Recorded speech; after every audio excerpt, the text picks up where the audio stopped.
Bismillahirrahmanirrahim.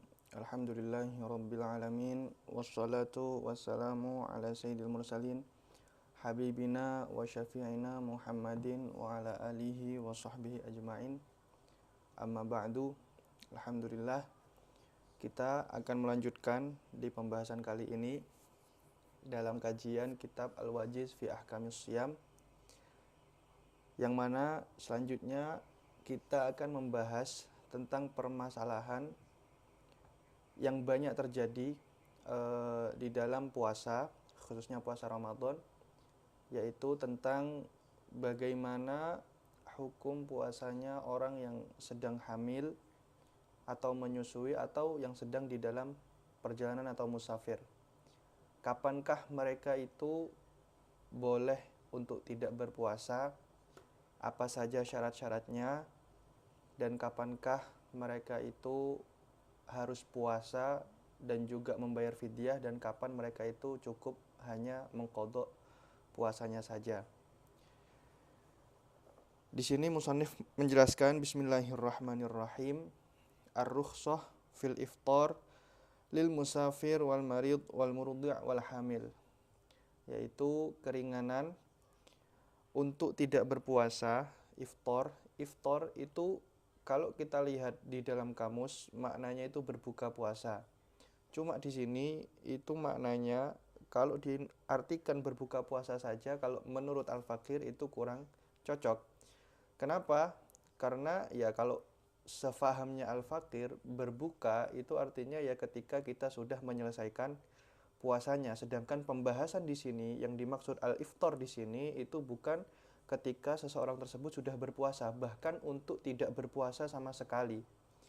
Jadi kalau memaknai al-iftar itu lebih pasnya adalah tidak berpuasa. Dan juga terkadang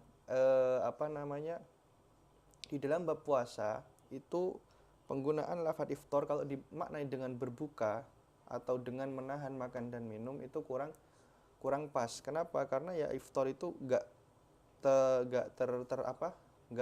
hanya makan dan minum saja. Bisa saja iftar itu berupa yaitu berhubungan badan suami istri. Jadi makna yang paling pas untuk al-iftar itu adalah tidak berpuasa. Entah itu tidak berpuasa sama sekali, atau awalnya berpuasa kemudian itu dia membatalkan, dan membatalkannya ini baik dengan makan, minum, atau dengan hal lain yang membatalkan puasa. Jadi seperti itu. Ar-rukhsah fil iftar yaitu keringanan di dalam tidak puasa bagi lil musafir, bagi orang yang bepergian, wal marid dan orang yang sakit, wal murdi dan orang yang menyusui, wal hamil dan orang yang sedang hamil. Qala Allah Ta'ala, Allah Subhanahu wa taala berfirman, wa man kana maridon aw ala safarin fa iddatum min ayyamin ukhra. Dan barang siapa dia itu sakit, aw ala safarin atau di dalam perjalanan, fa'iddatum min ayyamin ukhor, maka dia boleh menggantinya di hari yang lain. Ini adalah ayat Al-Quran yang menjelaskan tentang kebolehan atau keringanan bagi seseorang yang sedang sakit atau sedang dalam bepergian untuk tidak berpuasa.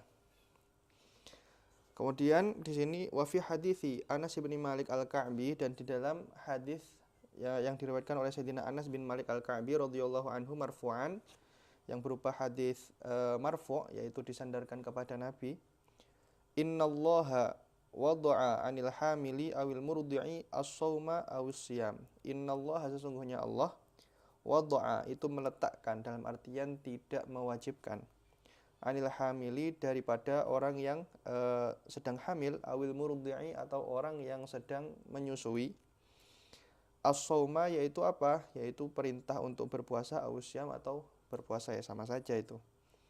Akhrajahu Ahmad, hadis ini diriwayatkan oleh Imam Ahmad, wa Abu Dawud dan Abu Dawud, wa Nasa'i dan Nasa'i, wa Tirmidzi wa Ibnu Majah. Kemudian langsung saja ini ya, ini maknanya sudah jelaskan. Fahiya rukhsah, maka hal tersebut itu merupakan keringanan, yaitu bolehnya untuk tidak berpuasa bagi seseorang yang sedang hamil atau orang yang menyusui.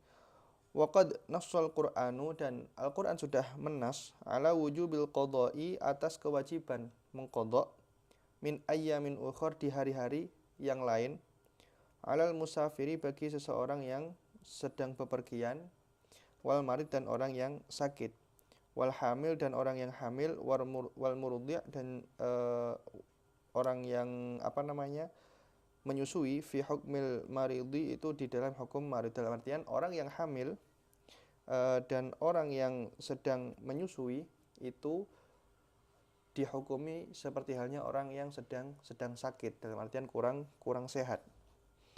Wa man ajaza anis syiyami dan barang siapa tidak mampu untuk berpuasa, walam yakun yantadhiru syifa dan dia itu sudah tidak menunggu akan kesembuhannya, dalam artian penyakitnya itu hampir mustahil untuk sembuh.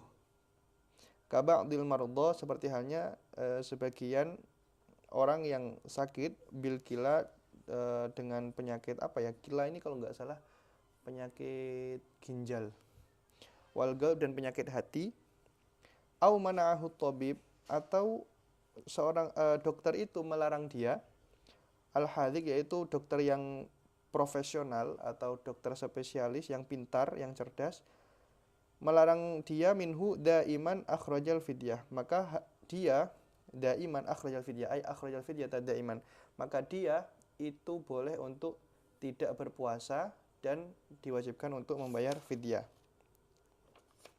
Wahia muddun an kulli yaum dan fidyah tersebut itu adalah 1 mud untuk setiap 1 hari yang dia tinggalkan. Insya agaddamaha kalau dia mau dia boleh untuk mendahulukan fidyahnya. Wa insya'a akharaha dan bila dia mau dia boleh untuk mengakhirkan fidyahnya. Wa insya'a akhrajaha yauman biyaumin kalau dia mau dia boleh untuk mengeluarkan fidyahnya itu setiap 1 hari. Wal iftar fi hadhil halat rukhsah dan boleh tidak berpuasa di keadaan-keadaan tersebut itu merupakan keringanan. Waqad yasiru wajiban dan bahkan bisa saja hal tersebut menjadi wajib idza ahdatsa dararan jikalau nantinya akan menyebabkan adanya bahaya au fawwata wajiban atau malah menghilangkan sesuatu yang wajib. Contohnya adalah hifdzun nafas, menjaga diri ini supaya tidak mati adalah sesuatu yang wajib. Dalam artian bukan nggak mau mati, dalam artian menjaga diri untuk mati dengan sengaja itu. Faqad akhraja Muslimun wa ghairuh, maka Imam Muslim dan imam-imam yang lain telah meriwayatkan an Abi Sa'id radhiyallahu anhu dari Sayyidina Abi Sa'id radhiyallahu anhu qala, beliau berkata, safarna ma'a Rasulillahi sallallahu alaihi wasallam, kami bepergian bersama Rasulullah sallallahu alaihi wasallam ila Makkah menuju kota Makkah. Wa nahnu shiyamun dan kami dalam keadaan berpuasa. Fanazalna manzilan maka ketika itu kami berhenti di suatu tempat.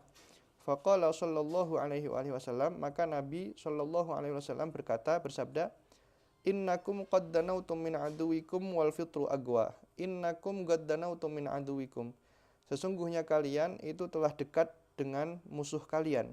Wal fitru agwa dan tidak berpuasa itu lebih baik, dalam artian lebih membuat kalian itu kuat. Kalau kalian puasa nanti bertemu musuh kalian itu dalam keadaan lemas. Fakanat rukhsatan, maka hal tersebut itu merupakan keringanan untuk kami. Faminna man shoma wa minna man aftar, maka sebagian kami itu ada yang tetap berpuasa dan sebagian kami ada yang membatalkan puasanya mengikuti keringanan tersebut. Tsumma nazalna manzilan akhar, kemudian setelah itu kami berhenti di tempat yang lain. Itu tadi berhenti yang pertama, ini berhenti yang kedua, di rest area yang kedua. Faqala sallallahu alaihi wasallam, maka Nabi sallallahu alaihi wasallam bersabda, innakum musabbihu aduwikum, sesungguhnya kalian akan menghadapi atau akan bertemu dengan musuh kalian. Wal fitru agwalakum, dan tidak berpuasa itu lebih kuat bagi kalian. Faftiru, maka batalkanlah puasa kalian, jangan kalian itu berpuasa. Ini sudah perintah ya. Fakanat azmatan, maka hal tersebut itu merupakan perintah. Kalau tadi itu cuma ikhbar, yaitu mengkhabarkan atau tawaran. Kalau kalian mau, kalian boleh untuk tidak berpuasa. Tapi kalau sekarang ini sudah merupakan perintah. Mereka itu disuruh untuk tidak berpuasa semua. Fa'aftarna, maka kami semua itu membatalkan puasa kami. Wa fi hadits Jabir radhiyallahu anhu, ini kita baca dulu ya. Nanti penjelasannya langsung di akhir. Wa fi hadits Jabir radhiyallahu anhu, dan di dalam hadisnya Sayyidina Jabir radhiyallahu anhu, fabalaghahu anna unasan shamu faqala sallallahu alaihi wasallam ulaika qad. Fabalaghahu, maka sampai kepada Nabi itu khabar anna unasan shamu, bahwasanya sebagian orang itu tetap berpuasa. Faqala sallallahu alaihi wasallam, maka Nabi sallallahu alaihi wasallam itu bersabda, ulaikal usad, mereka itu orang yang bermaksiat. Jadi ketika sudah diperintahkan untuk membatalkan puasanya, ternyata ada sebagian yang tetap ngengkel, tetap berpuasa, maka kata Nabi, oh justru mereka itu yang bermaksiat. Dengan puasa mereka, mereka bukan beribadah, justru mereka bermaksiat. Karena telah melanggar perintahnya Nabi. Padahal yang mereka mengetahui kewajiban puasa itu ya dari Nabi, atau kesunahan puasa itu ya dari Nabi, perintah puasa. Marratain ulaikal usad. Oh, Nabi itu berkata ulaikal usad, ulaikal usad. Hari ini menunjukkan takkid, bukan cuma ulaikal usad, tapi ditaukid sama Nabi, diulangi ulaikal usad, ulaikal usad. Sesungguhnya mereka benar-benar orang yang bermaksiat. Rawahu Muslim wan Nasa'i, hadits ini diriwayatkan oleh Imam Muslim dan Imam An-Nasa'i. Wa akhrajal Bukhari, dan Imam Bukhari meriwayatkan, wa Muslim dan Imam Muslim, wan Nasa'i wa ghairuhum, dan Imam Nasa'i dan imam-imam yang lain. An Jabir radhiyallahu anhu, dari Sayyidina Jabir radhiyallahu anhu, karena Rasulullah sallallahu alaihi wasallam, bahwasanya Rasulullah sallallahu alaihi wasallam fi safarin, itu suatu ketika berada di dalam perjalanan. Fara'a zihaman, maka melihat segerombolan orang, wa rajulan qad dhallala alaihi, dan satu orang itu dipayungi oleh mereka. Dalam artian itu segerombolan orang, mereka itu bareng-bareng memayungi satu pemuda tadi itu. Faqala, maka kemudian Nabi berkata, ma hadza, ini kenapa? Faqalu shaim, maka orang-orang tadi itu berkata, dia itu sedang berpuasa. Faqala laisa minal bir as-siyam fis safar, bukan termasuk kebaikan, bukan suatu kebaikan adalah berpuasa ketika dalam perjalanan. Zadan Nasa'i, di dalam riwayatnya Imam Nasa'i itu ada tambahan, wa alaikum bi rukhsatillah allati rakhkhasa lakum faqbaluha. Wa alaikum bi rukhsatillah, dan kalian itu terimalah, dalam artian ambillah rukhsahnya Allah, ambillah keringanannya Allah itu, nikmatilah keringanannya Allah, allati rakhkhasa lakum, yang sudah Allah berikan kepada kalian keringanan tersebut itu, faqbaluha, maka terimalah.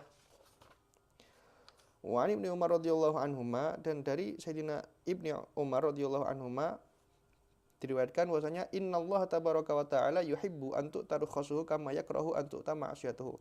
Innallaha tabaraka wa ta'ala, sesungguhnya Allah tabaraka wa ta'ala, yuhibbu itu senang, an tu'taru khasuhu, untuk diambil rukhsahnya, keringanannya, atau dilakukan keringanan-keringanan yang telah Allah berikan, kama yakrahu an tu'ta ma'siyatuhu, seperti halnya Allah itu membenci ketika maksiatnya itu dilakukan. Rawahul Imam Ahmad, hadits ini diriwayatkan oleh Imam Ahmad bisanadin sahih dengan sanad sahih, wal Bazzar, dan juga Imam Bazzar, wa Tabarani bi isnadin hasan, dengan isnad yang hasan, wa Ibnu Khuzaimah, dan Imam Ibnu Khuzaimah, wa Ibnu Hibban fi sahihaihima, di dalam kitab sahihnya beliau berdua. Wa Ibnu Abbas radhiyallahu anhuma marfu'an, dan diriwayatkan dari Imam Ibnu Abbas radhiyallahu anhuma berupa hadis marfu', yaitu disandarkan langsung kepada Nabi, bilafzi innallaha yuhibbu an tu'taru khasuhu kama yuhibbu an tu'ta azaimuhu. Innallaha, sesungguhnya Allah, yuhibbu an tu'taru khasuhu, itu senang jikalau keringanannya itu dilakukan atau diambil, kama yuhibbu an tu'ta azaimuhu, seperti halnya Allah itu senang ketika perintahnya itu dilakukan atau dilaksanakan. Rawahul Bazzar bi isnadin hasan, di hadis ini diriwayatkan oleh Imam Bazzar dengan sanad yang hasan, wa Tabarani, dan Imam Tabarani, wa Ibnu Hibban fi sahihi, dan Imam Ibnu Hibban di dalam kitab sahihnya. Kullu hadza fi haqqil ladzina yusafiruna thumma yatamakkanuna minal qada. Semua ini itu kullu hadza, semua hukum ini, yaitu rukhsah untuk tidak berpuasa, fi haqqil ladzina yusafirun, yaitu di dalam orang yang sedang bepergian, thumma yatamakkanuna minal qada, kemudian nantinya dia itu memungkinkan untuk mengqadanya di lain waktu. Ammal ladzina yadumu safaruhum, adapun orang yang safarnya itu setiap waktu, dalam artian orang yang selalu berada dalam perjalanan, orang yang dalam artian backpacker selama setahun penuh, atau dia itu selalu backpackeran dalam waktu yang lama seperti sopir atau yang lain. Wala yatamakkanuna minal iqamah, dan dia itu tidak mungkin untuk bermukim. Dalam artian dia itu nggak mungkin berhenti dari perjalanan, dia selalu melakukan perjalanan terus menerus, nggak stay di satu tempat sama sekali. Wal qadha, dan dia tidak memungkinkan untuk mengqadha puasanya. Fa inna alaihim as-shaum fi waqtih, maka mereka itu tetap wajib untuk berpuasa di waktunya, tidak boleh mengambil rukhsah bagi seorang musafir. Nah, jadi di sini itu dijelaskan tentang rukhsah bagi seseorang yang sedang hamil atau sedang menyusui, atau orang yang sakit dan orang yang sedang bepergian. Orang-orang tersebut itu diperbolehkan oleh syariat untuk tidak berpuasa.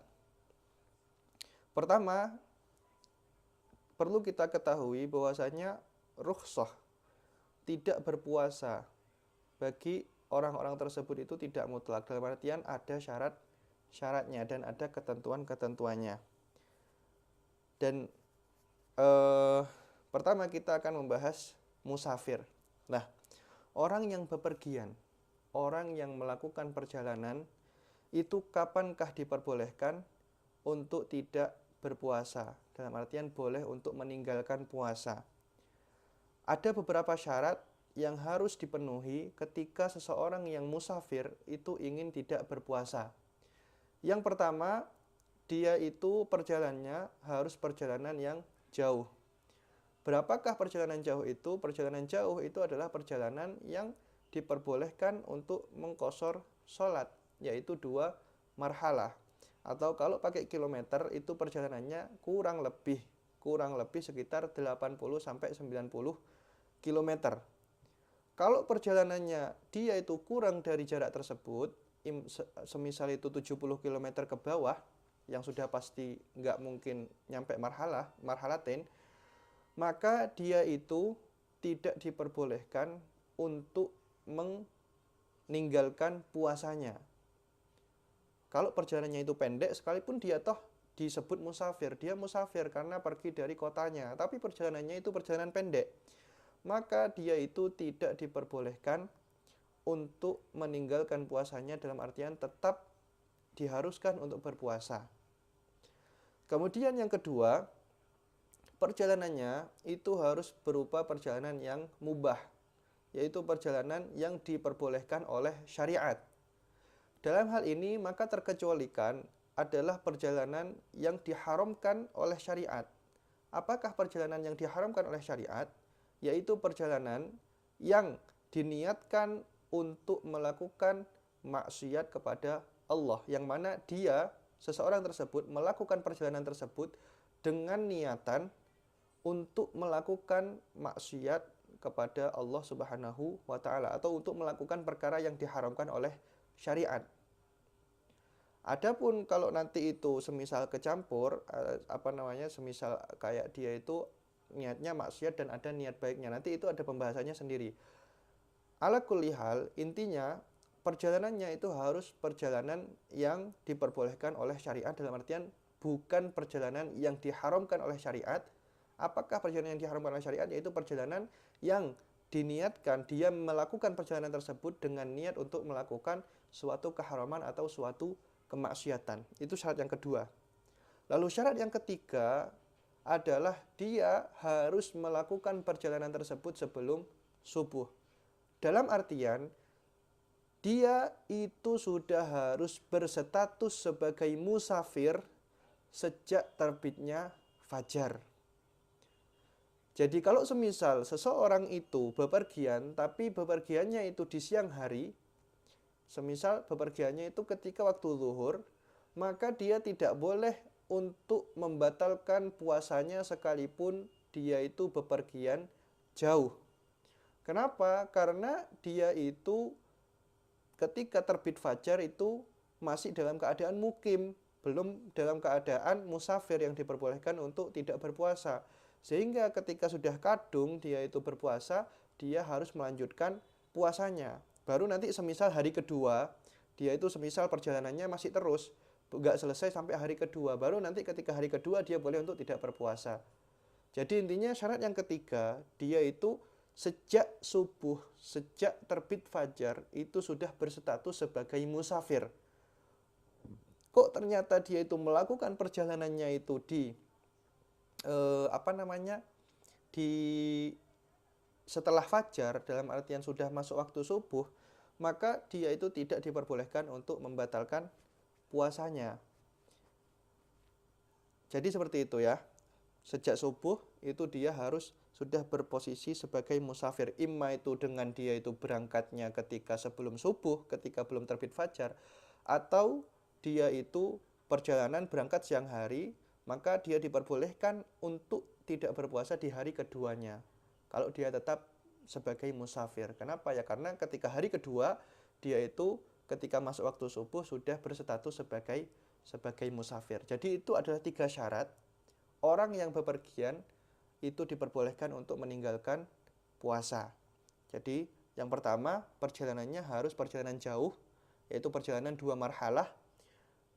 Kalau kilometer itu sekitar 80 sampai 90 km. Di situ ulama berbeda-beda pendapat tentang jaraknya. Terus yang kedua, itu perjalanannya harus perjalanan yang mubah, dalam artian diperbolehkan oleh syariat, yaitu bukan perjalanan yang diharamkan oleh syariat. Lalu yang ketiga, itu adalah dia harus sudah berstatus sebagai musafir sejak terbitnya fajar.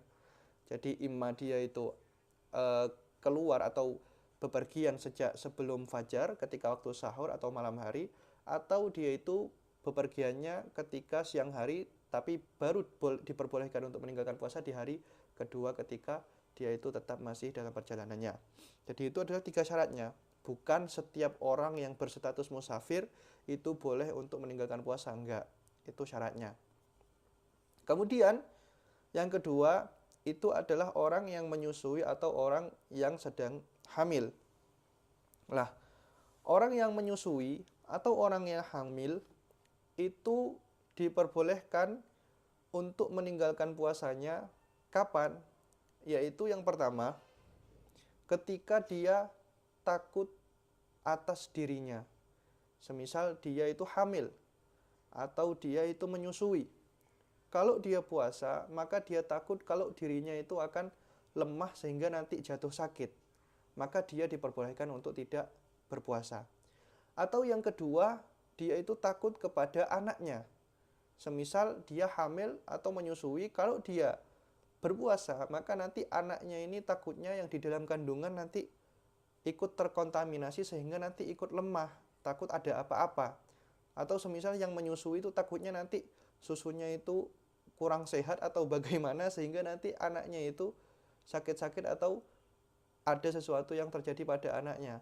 Maka dia itu diperbolehkan untuk tidak berpuasa. Atau yang ketiga itu ya takut kepada dua-duanya. Takut kepada dirinya sendiri dan takut kepada bayi yang ada padanya. Maka dia itu diperbolehkan untuk tidak berpuasa dengan sebab-sebab tadi. Imma dia takut atas dirinya sendiri, keadaan dirinya sendiri, atau takut keadaan bayinya, atau dia takut dua-duanya, takut dirinya sendiri dan takut bayinya. Dia takut sakit sendiri dan juga takut bayinya itu nggak sehat kalau dia itu puasa. Nah, tapi di 3 keadaan ini ada satu keadaan, yaitu ketika dia itu takut untuk berpuasa itu takutnya atas anaknya, yaitu hanya takut atas anaknya. Dia yakin dia kalau puasa dia tetap sehat, cuma takut anaknya nanti sakit atau kurang sehat kalau dia puasa. Maka dia itu boleh untuk tidak berpuasa, tapi nanti dia itu diharuskan untuk membayar kafaroh atau membayar fidyah. Membayar fidyah itu denda atas tidak puasanya. Kenapa? Karena dia itu karena dia itu tidak berpuasa disebabkan oleh orang lain. Nah, jadi kaidahnya itu barang siapa tidak berpuasa karena orang lain, maka dia wajib untuk fidyah. Tapi kalau dia tidak berpuasanya sebab dirinya sendiri, maka dia tidak wajib fidyah. Makanya kalau dia itu tidak berpuasa disebabkan takut atas bayinya, hanya atas bayinya saja, bukan karena dirinya itu yakin kalau dia itu akan sehat sekalipun puasa. Cuma dia takutnya itu atas bayinya saja. Maka dia itu nanti diharuskan untuk mengqadha puasanya dan juga diharuskan untuk membayar fidyah. Fidyahnya berapa? Yaitu 1 mud untuk setiap 1 harinya. 1 mud itu berapa? 1 mud itu ya 1 cakupan tangan orang dewasa normal, nggak yang terlalu besar, nggak terlalu kecil. Jadi seperti itu. Adapun dua keadaan yang lain, yaitu ketika dia takut atas dirinya sendiri, semisal dia itu takut dirinya itu sakit, sekalipun dia yakin, oh anaknya ini bakal tetap sehat, sekalipun dia puasa, cuma dia takut dirinya itu sakit kalau puasa, karena sedang menyusui atau sedang hamil. Atau dia takut dua-duanya, dia takut atas dirinya sendiri, dia takut dirinya sakit, dan takut anaknya juga sakit. Maka dua keadaan ini itu hanya diwajibkan qadha saja, tapi nggak wajib fidyah. Yang wajib fidyah itu hanya satu, yaitu ketika dia itu tidak berpuasa karena takut akan bayinya saja, bukan takut karena dirinya, bukan takut sesuatu terjadi atas dirinya, tapi atas bayinya. Karena kaidahnya apa tadi? Kaidahnya adalah barang siapa meninggalkan puasa sebab orang lain, yaitu dengan alasan orang lain, maka dia wajib untuk fidyah. Dia wajib, nanti wajibnya qadha dan juga ditambahi dengan fidyah itu tadi. Fidyahnya adalah 1 mud untuk setiap 1 hari yang ditinggalkan. Itu adalah untuk orang yang orang yang menyusui dan orang yang hamil. Kemudian kalau orang yang sakit gimana? Orang yang sakit itu ulama berbeda pendapat tentang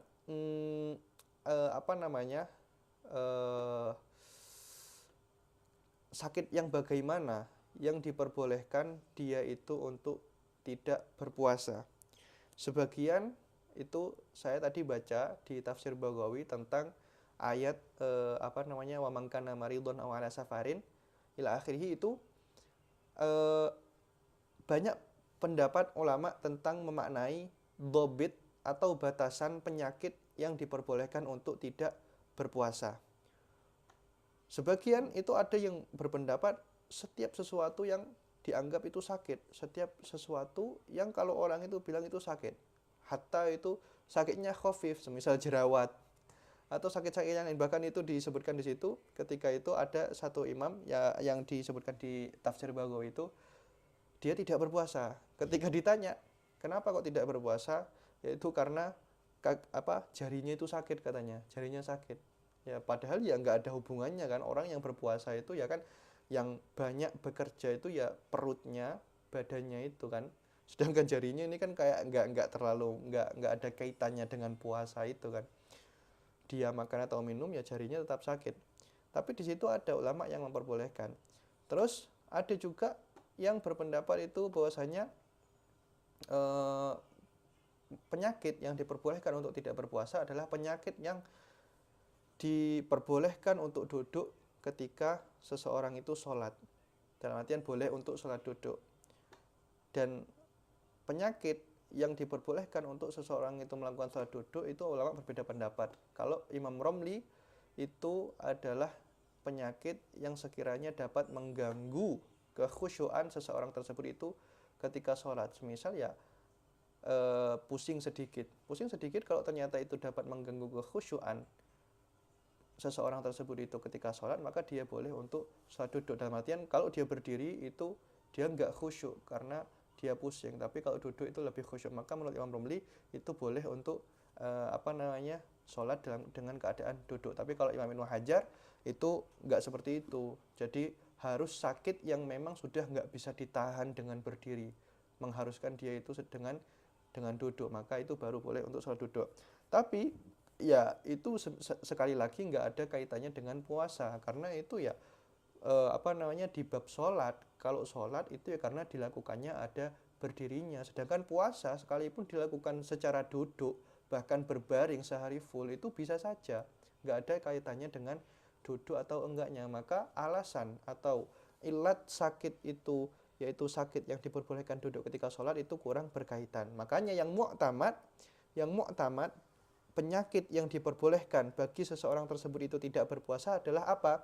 Yaitu penyakit yang sekiranya kalau dia itu tetap berpuasa, maka penyakitnya itu akan tambah parah, atau penyakitnya itu akan semakin lama sembuhnya, atau dengan puasa itu akan memunculkan penyakit baru, atau dengan puasa itu dia akan mati. Jadi 4 itu.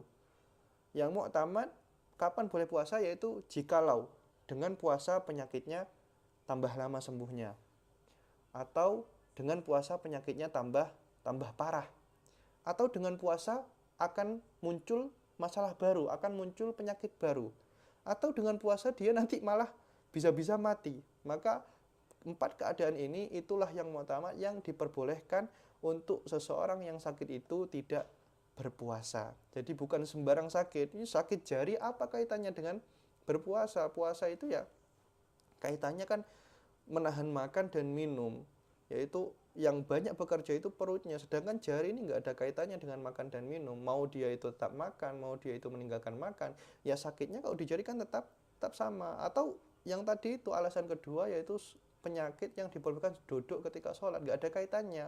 Penyakit yang dibolehkan duduk ketika sholat itu ya sekiranya penyakit yang nggak ditahan ketika berdiri. Sedangkan puasa ini nggak kayak gitu. Puasa ini sekalipun dilakukan dengan rebahan sehari full itu boleh.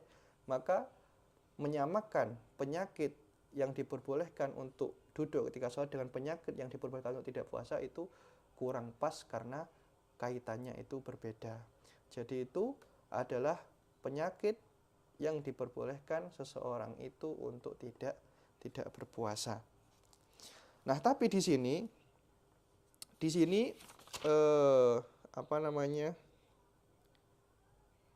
Nah, di sini juga dijelaskan orang yang sakit dan dia itu sudah tidak diharapkan sembuhnya.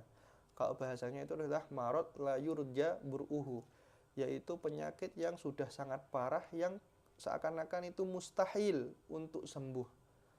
Maka dia itu boleh untuk tidak berpuasa dan dia itu nanti itu diharuskan membayar fidyah saja.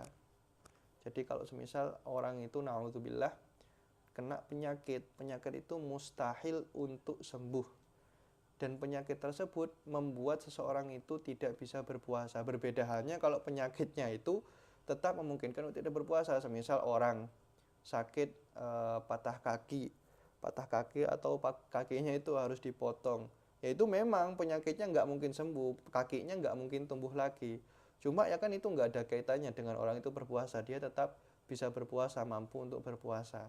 Tapi kalau penyakitnya itu mustahil untuk sembuh dan dengan penyakit tersebut, seseorang tersebut itu tidak memungkinkan untuk puasa, maka dia itu boleh untuk tidak berpuasa dan diharuskan untuk membayar fidyah untuk setiap harinya. Fidyahnya itu yaitu 1 mud di setiap 1 hari yang dia tinggalkan. Ini sama seperti orang yang sudah sangat tua, yaitu orang yang sudah sangat tua, yang sudah nggak kuat untuk berpuasa, yang sudah nggak kuat badannya itu udah karena disebabkan faktor usia sehingga dia itu nggak mungkin untuk puasa. Dan orang yang tua itu kan nggak mungkin kembali muda lagi. Dalam artian tua itu ya semakin tua bahkan nanti bisa saja semakin parah. Nah itu sama seperti orang yang sakit yang nggak ada harapan untuk sembuh. Maka dia itu diperbolehkan untuk tidak berpuasa, tapi nanti itu diwajibkan untuk membayar fidyah untuk setiap 1 harinya. Setiap 1 hari itu 1 mud. Nah jadi seperti itu. Dan bayarnya itu boleh dibayar di awal, dalam artian ketika masuk Ramadan dia langsung membayar kontan untuk 30 hari nantinya, atau diakhirkan nanti ketika sudah 30 Ramadan baru nanti dia membayar 30 fidyahnya yang ditinggalkan itu. Atau 1 hari 1 hari, setiap 1 hari bayar 1 mud, 1 hari 1 mud nyicil seperti itu boleh, semuanya itu boleh, terserah. Nggak ada kewajiban untuk membayarnya itu seperti apa. Nah, kemudian di sini ini banyak sekali disebutkan kan di sini bahwasanya keringanan puasa itu dianjurkan untuk diambil oleh orang yang sedang bepergian. Bahkan di sini disebutkan beberapa riwayat yang menunjukkan orang yang bepergian tapi dia itu tetap berpuasa itu tidak dianjurkan. Lah, itu adalah jikalau puasanya selain puasa Ramadan, imma puasa sunnah atau puasa yang lainnya. Jadi kalau di dalam kitabnya guru kami Sayyidil Habib Alwi, di dalam kitabnya Al-Manhalul Warif Syarah Mukhtasar Latif, itu menyebutkan bahwasanya keringanan tidak berpuasa bagi orang yang musafir itu lebih baik dilakukan jikalau puasanya itu selain puasa Ramadan. Dalam artian kalau puasa Ramadan itu lebih baik kalau seorang musafir itu masih kuat untuk berpuasa, maka lebih baik itu dilakukan. Jadi orang yang musafir yang diperbolehkan untuk tidak berpuasa itu kalau dia itu masih kuat untuk berpuasa dan itu ketepatan puasanya puasa Ramadan, maka itu lebih baik untuk dilakukan. Jadi kalau musafir di bulan Ramadan itu lebih baik untuk tetap berpuasa kalau untuk puasa Ramadan. Baru hadis-hadis di sini itu yang disebutkan itu adalah kalau puasanya itu selain Ramadan. Puasanya itu di selain bulan Ramadan, maka itu lebih baik dia itu tidak berpuasa. Karena itu tadi contohnya di sini adalah kayak ada orang ketika Rasulullah itu melihat seseorang yang bergerombolan, mereka itu bergerombolan terus ada satu yang ditutupi, mereka itu melindungi supaya nggak kepanasan. Ketika ditanya kenapa kalian itu kok dibedakan sendiri, terus mereka jawab itu karena dia sedang berpuasa. Kemudian kata Nabi laisa minal bir asyam fis safar, yaitu bukan termasuk kebaikan berpuasa ketika dalam perjalanan, itu adalah untuk puasa selain Ramadan. Ya kan karena itu tadi orang yang tetap memaksakan puasa di dalam perjalanan, apalagi perjalanannya itu bareng-bareng, ya nanti bisa saja itu selain merepotkan diri sendiri yang merepotkan yang lain. Diri sendirinya itu ya capek karena perjalanan, repot, apalagi kalau bawa barang banyak, merepotkan yang lain juga ketika dia itu bareng-bareng, yang mana ya yang lainnya nanti ikut susah kalau dia itu kenapa-kenapa sebab dia tetap berpuasa ketika safar. Bahkan di sini itu Nabi itu menyebutkan bahwa suatu ketika perjalanan ke Mekah. Kemudian kalau di sini ya kelihatannya konteksnya itu kayak mau berperang mungkin ya. Mau berperang sehingga Nabi itu berkata kepada pasukannya, ini kalian itu sudah dekat dengan musuh kalian. Maka lebih baik itu tidak berpuasa karena itu lebih membuat kalian itu kuat. Itu di rest area yang pertama, di ketika mereka itu berhenti yang pertama. Kemudian yang kedua, Nabi itu memerintahkan kalian itu akan bertemu musuh kalian, maka tidak berpuasa itu lebih baik bagi kalian. Kenapa? Karena itu akan lebih kuat kepada diri kalian. Maka batalkanlah puasa kalian. Bahkan ketika ada Nabi mendengar ada yang tidak berpuasa, ada yang tetap berpuasa, Nabi berkata, ulaikal usad, mereka itu justru orang yang bermaksiat. Itu adalah ketika di selain bulan Ramadan. Jadi kalau di selain bulan Ramadan itu orang yang bepergian lebih baik tidak berpuasa, lebih baik meninggalkan puasanya. Jadi seperti itu. Bahkan di sini disebutkan riwayat bahwasanya Allah itu suka, innallaha yuhibbu antu tarukhasuhu kama yakroh antuk tamaksiatuh. Allah itu seneng kalau rukhsahnya itu keringanannya itu diambil, dipakai.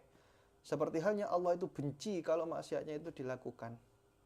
Jadi senangnya Allah ketika keringanannya Allah itu dipakai, itu seperti halnya Allah itu benci ketika maksiatnya itu dilaksanakan. Bahkan di riwayat kedua ini di sini, innallaha yuhibbu antuk tarukhasuhu kama yuhibbu ayyuta antukta azaimuhu. Allah itu senang ketika rukhsahnya, keringanannya itu dipakai, seperti halnya Allah itu senang ketika perintahnya itu dilaksanakan. Itu adalah anjuran-anjuran untuk orang yang ketika bepergian, dia itu lebih baik untuk tidak berpuasa, kecuali kalau puasanya Ramadan. Maka seperti yang saya sebutkan tadi, kalau puasanya Ramadan, selama orang musafir itu mampu untuk berpuasa, dia itu masih kuat untuk puasa, maka lebih baik kalau puasa Ramadan dia itu tetap untuk berpuasa. Tapi kalau memang dia itu nggak kuat atau memang dia itu ya milih untuk tidak berpuasa, ya nggak apa-apa jikalau memang sudah memenuhi syarat-syarat yang sudah kami sebutkan tadi. Kemudian di akhir bab ini Sayyid Abdullah bin Mahfud Al-Haddad menekankan bahwasanya rukhsah tersebut bagi orang yang musafir itu adalah bagi yang musafir, orang yang melakukan perjalanan dan dia itu memungkinkan untuk mengqadha puasanya di waktu yang lain. Semisal dia musafir ketika Ramadan, lah dia itu musafirnya nggak setiap hari, dalam artian nggak selama 1 tahun penuh. Dia musafir mungkin 1 bulan, 2 bulan, atau beberapa hari, beberapa minggu. Sehingga memungkinkan untuk dia itu nanti mengqadhanya di luar Ramadan. Ada waktu nanti dia itu sudah kembali dari perjalanannya untuk mengqadha puasanya. Maka itulah yang diperbolehkan untuk tidak berpuasa ketika di bulan Ramadan sebab dia musafir. Tapi kalau orang yang mudi musafar, yaitu orang yang melakukan perjalanan terus-menerus, gak berhenti, selama setahun dia itu melakukan perjalanan terus-menerus. Misal dia itu jadi sopir bus atau sopir truk atau sopir pesawat, yang mana nggak memungkinkan untuk dia itu iqomah, yaitu nggak memungkinkan untuk dia itu berlama-lama di rumah. Dalam artian dia itu selama 1 tahun itu berada di jalanan terus, berada di perjalanan terus, nggak ada dia itu nggak ada dia itu pulang ke rumah selama 1 tahun itu karena tuntutan pekerjaannya. Maka orang yang seperti ini, orang yang terus-menerus melakukan perjalanan, dia itu tetap diwajibkan untuk berpuasa pada waktunya. Tetap ketika Ramadan itu nggak boleh untuk meninggalkan puasa. Dia itu udah nggak seperti rukhsahnya orang yang musafir. Sekalipun dia itu musafirnya perjalanan jauh, bahkan antar negara. Kenapa? Ya karena itu dia itu musafirnya itu terus-menerus, daiman alad dawam. Selama 1 tahun penuh dia itu musafir terus. Kalau dia itu diperbolehkan untuk meninggalkan puasanya, maka nanti itu akan menghilangkan kewajiban puasa atas dirinya, dan itu tidak mungkin. Kewajiban puasa itu merupakan salah satu rukun daripada rukun Islam. Kalau dia itu diperbolehkan untuk meninggalkan puasa karena alasan dia musafir, dan dia musafirnya itu selama 1 tahun penuh atau terus-menerus, maka nanti ya hal tersebut akan menghilangkan kewajiban puasa, dan itu adalah sesuatu yang mustahil. Maka itu adalah penjelasan tentang kebolehan untuk tidak berpuasa bagi orang yang sedang musafir, orang yang sakit, orang yang menyusui, dan orang yang sedang hamil. Semoga jelas ya.